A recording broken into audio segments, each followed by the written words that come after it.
কুমার, আপনি দেখছেন Bimal with news. এখন আমি আছি ঝাড়খণ্ডের গোড্ডা জেলার অন্তর্গত খোরানি পাথরগামা ব্লকের খরিয়ানি গ্রাম। এখানে দেখাচ্ছি কি শ্রী রাধা মাধবের বিশাল মন্দির আছে। এখন এখানে 24 প্রহর অখণ্ড পালা সংকীর্তন হচ্ছে। আবার আপনাকে দেখাবো ভিতরে কি সুন্দর রাধা মাধবের মন্দির আছে। আপনারা দেখছেন ঝাড়খণ্ডের গোড্ডা জেলার মন্দিরে আপনারা দেখছেন কি ঠাকুরকে ভোগ লাগাই দিয়েছে। কি সুন্দর সুন্দর খাবার দেখেন, ঠাকুরের ভোগ লাগছে। আরও এই বাবা যে আছেন ঠাকুরের পূজা করছেন, আপনাকে দেখাচ্ছি। খৈরানির ঝাড়খণ্ডের গোড্ডা জেলাতে পাথরগামা প্রখণ্ডে যে খৈরানিতে শ্রী রাধা মাধব মন্দির আছে, এখানে 34 বছর থেকে 24 প্রহর পালা বা সংকীর্তন হয়। এই বছরও হচ্ছে, আপনাদেরকে দেখাচ্ছি কি সুন্দর শ্রী রাধা কৃষ্ণ আরও যে ওর পরিবার যে আছে, ওর সখা সহেলি, ওর এখানে ভালো ভালো মূর্তি লাগা আছে। আপনারা দেখছেন এখন ঠাকুরকে ভোগ লাগাই গিয়েছে। তারপরে এটা হচ্ছে কি প্রত্যেক দিন মানুষকে খাবার আগে, খাবার বানাবার পরে ঠাকুরকে ভোগ লাগানো যায়, তাকে ঠাকুরের কৃপা হয়। ঠাকুরের কৃপা হতে গেলে আপনার মুক্তি হবে। আর দেখেন কি এখানে যে বাবা আছেন কি ভাব থেকে ঠাকুরের পূজা করছেন।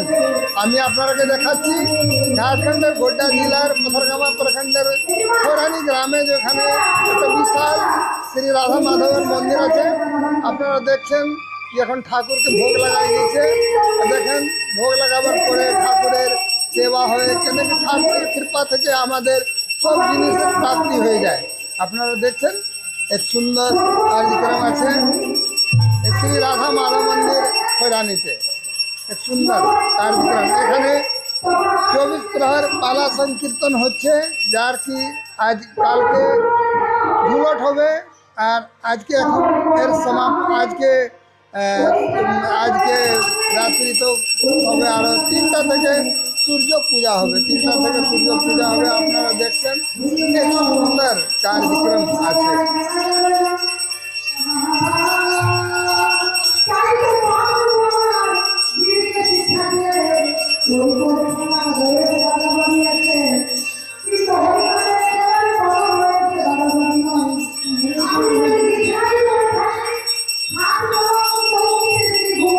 জয় রাধে, শ্রী রাধে, রাধে রাধে। সবাই খুশ থাকে, এই মন্দিরে আসুন, ঠাকুরের দর্শন করুন। আপনাদেরকে আমি নিজের চ্যানেলে বহুত বহুত ধন্যবাদ দিচ্ছি। বিশাল শঙ্খনাথ থেকে ঠাকুরের পুজো হচ্ছে। এখানে ঠাকুরকে ভোগ লাগাই গিয়েছে, আপনারা দেখছেন।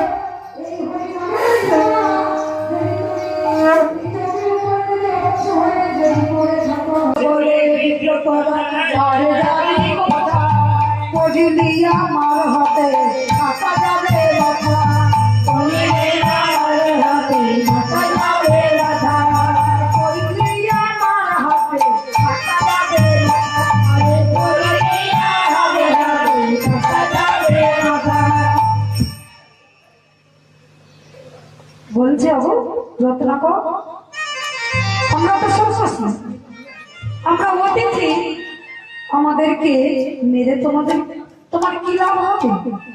আচ্ছা শোনো, একটি কথা বলতে চাই। তুমি যে চুরি ডাকাতি ছিনতাই করো, মানুষকে মার্ডার করো, হত্যা করো,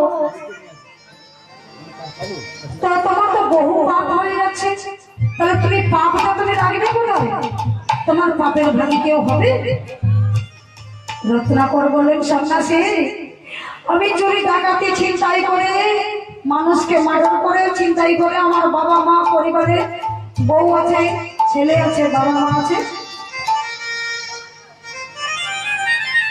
তাদেরকে আমি খাওয়াই, তারা কি আমার পাপের ভাগী হবে না? বলছে না গো, তুমি যে এতগুলো জীবকে হরহ করো, তুমি পাপটা রাখবে কোথায়? তোমার পাপের ভাগী কি কেউ হবে? বলে হবে। কে হবে? আমার মা হবে, বাবা হবে, স্ত্রী হবে, পুত্র হবে। না না না না না না, কেউ হবে না? কেন হবে না?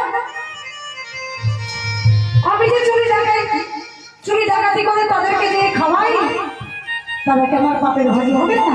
বলছে না, তারা তোমার পাপের ভাগী হবে না। ঠিক আছে, তুমি আমাদেরকে মেরে দিও, কিন্তু রত্নাকর আগে তুমি ঘরে গিয়ে তোমার বাবা মাকে জিজ্ঞাসা করে এসো তোমার পাপের ভাগী কেউ হয় কি না হয়। আহা, আমি এদিকে ঘরে যাব জিজ্ঞাসা করতে, আর এদিকে তুমি পালিয়ে যাবে, তাই না? সন্ন্যাসী বলেন, না গো, আমরা সন্ন্যাসী, আমরা মিথ্যা কথা বলি না, আমরা দাঁড়িয়েই থাকবো, কোথাও পাবো না। আমি যে তোমায় কথা দিলাম, কোথাও করা পারবো না। তোমার যদি বিশ্বাস না হয়, রত্নাকর বলছেন, শোনো, আমার বিশ্বাস মোটে নেই, কিন্তু কি করবো জানো, বলে আমি আমার মা বাবাকে জিজ্ঞাসা করবো, কিন্তু এর আগে আমি কি করবো জানো, তবে দুইজনে করিল বন্ধন,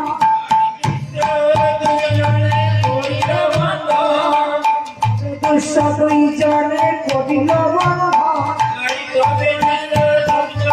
করিল বন্ধন, গাছেতে বাঁধিয়া ঘরে করিল গমন,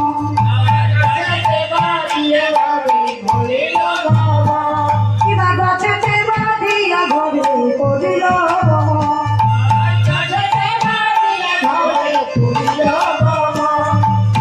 তারে সে বলে তুমি ঘরে বসে খাও,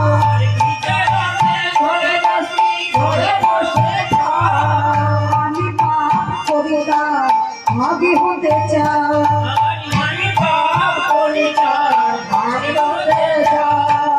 আমার পাপের ভাগী হবে গো, ভাগী হবে গো, ভাগী হবে গো, ভাগী হবে গো, শোনো শোনো আমার পিতা পাপের ভাগী হবে গো,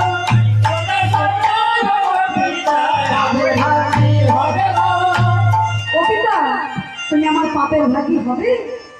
আমি যে এত চুরি ডাকাতি ছিনতাই করে মানুষকে হত্যা করে আর এসে তোমাকে খাওয়াই, বাবা, বাবা তুমি কি আমার পাপের ভাগী হবে? বাবা বললেন, না না, তোমার পাপের ভাগী হতে পারবো না। আমি তোমাকে যেমন লালন পালন করে আদর করে বড় করেছি, মানুষের মতো মানুষ করতে পেরেছি, কিন্তু বাবা আমি এখন বুড়ো হয়েছি, তুমি যেমন করে খাওয়াও আমি ঘরে বসে বসে খাবো, কিন্তু তোমার পাপের ভাগী হবে। পিতারে শুনিল যদি নিষ্ঠুর বচন, তবে সে মায়ের গিয়ে দিল দর্শন,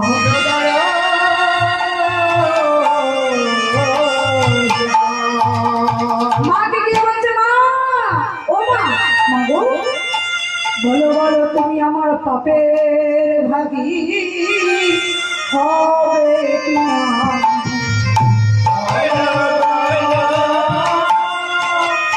হবে কিনা, পাপের ভাগী হবে কিনা, হবে কিনা, চরণে ধরে বলি মাগো পাপের ভাগী হবে কিনা, বলি মাগো পাপের ভাগী হবে কিনা, মাগো তোমার দুটো চরণ ধরে বলি, মা তুমি কি পাপের ভাগী হবে? মা বলছে, রত্নাকর, ওরে রত্নাকর, যত যত পুত্র জন্মে ভারত মন্ডলে, পুত্রের পাপে মায়ের কোন শাস্ত্রে বলে, শাস্ত্রে বলে, মা বলে, কোন এমন সন্তান জন্ম নিয়েছে যে পুত্র যদি পাপ করে মা তার পাপের ভাগী হয় না? 10 মাস 10 দিন ধরিল উদরে পুত্র হয়ে ডুবাই নরকের ভিতরে, নরকে যাবে না, তোমার পাপের ভাগী হব না। মায়ের যখন এই কথা শুনলো রত্নাকর চিন্তা করলো, মা হলো না পাপের ভাগী, বাবা হলো না, স্ত্রীর কাছে যায়, তিনি তোমার অর্ধাঙ্গিনী, অর্ধ দুঃখের ভাগী। তিনি নিজের স্ত্রীর কাছে গিয়ে বলছে, ও প্রিয়ে, তুমি আমার পাপের ভাগী হবে? রত্নাকরের স্ত্রী বলল, স্বামী গো, অগো স্বামী, তোমার চরণ সেবা করতে পারি,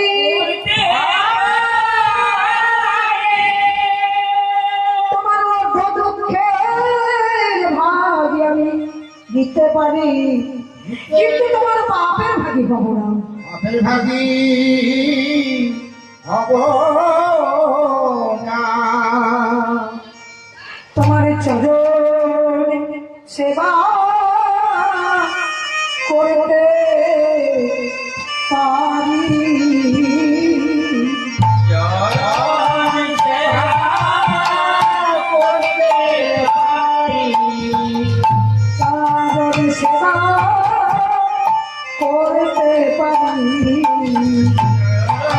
সেবা করতে পারি, তোমার পাপের ভাগী হলো, চরণ সেবা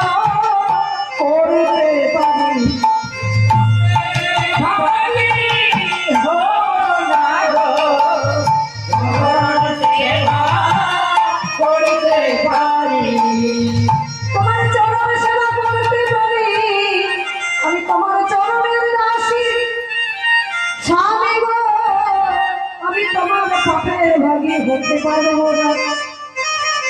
স্ত্রীর কথা যে না শুনেছে, উনি নিজের সন্তানের কাছে গিয়ে বলছে, ওরে বাবা, ওরে খোকা, বাবা তুই আমার পাপের ভাগী হবি? রত্নাকরের ছেলে বলে উঠলো, বাবা আমি তোমার পাপের ভাগী হব না, আমি ছোট আছি,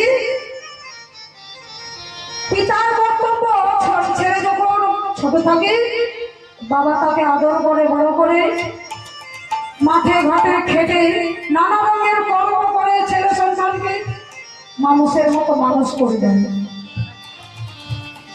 আর যখন সেই বাবাটি বড় হয়, ছেলেকে তখন যৌবন হয়ে ওঠে, ছেলের কর্তব্য বাবা মাকে খাওয়ায়, তাই না? আমি তোমার পাপের ভাগী হতে পারবো না। তুমি যখন বুড়ো হবে না, আমি তোমাকে আমি খাওয়াবো, যেমন করে হোক না কেন, কিন্তু পাপের ভাগী হব না। এই কথা যে না শুনেছে রত্নাকরের, এবার মাথা ব্যথা করতে শুরু হলো। আমার যেমন গৌরব ছিল, যে সন্ন্যাসীকে বললাম আমার পাপের ভাগী মা হবে, বাবা হবে, স্ত্রী হবে, পুত্র হবে, দেখা গেল কেউ হলো না, কেউ হলো না, পাপের ভাগী কেউ হলো না। রত্নাকর দৌড়ে পবনের বেগে এসে দুশো দুই জনের বন্ধন খুলে দিয়ে চরণ ধরে লুকিয়ে পড়ে গেল। আরে বলছে, অগ সন্ন্যাসী, অগ সন্ন্যাসী,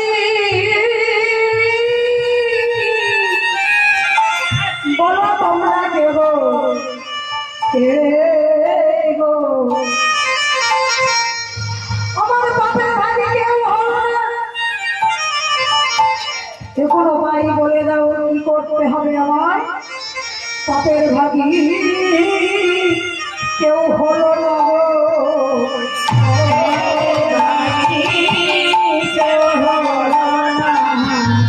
পাপের ভাগী কেউ হলো না, পাপের ভাগী কেউ হলো না। অবশ্যই চাষি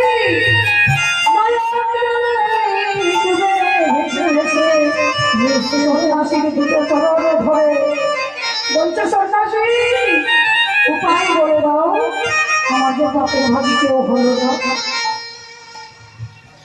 সন্ন্যাসীর দয়া হলো, কৃপা হলো, তিনি বলছে, রত্নাকর আমি তোমার উপায় বলে দেবো, তোমার পাপ কি করে মোচন হবে, তা তুমি যাও নদীতে স্নান করে এসো। আর রত্নাকর যেই না গেল নদীতে স্নান করতে, পাপীকে দূরে দেখে নদী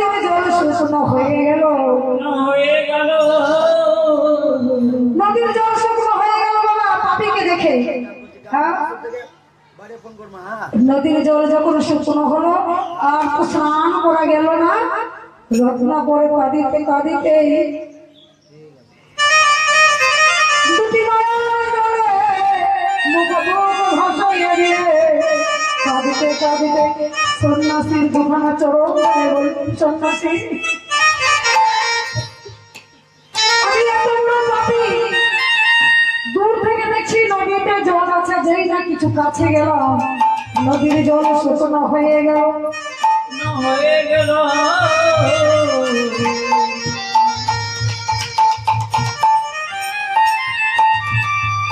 স্নান করতে পারলাম না, আমি এত বড় পাপী। হে সন্ন্যাসী, কি করে আমার পাপ মোচন হবে? বলছে শোনো, তার সঙ্গে বাবা ব্রহ্মার কমণ্ডলে ব্রহ্মাও ছিল, কিন্তু এই কথাটা আমি ভুলে গিয়েছিলাম।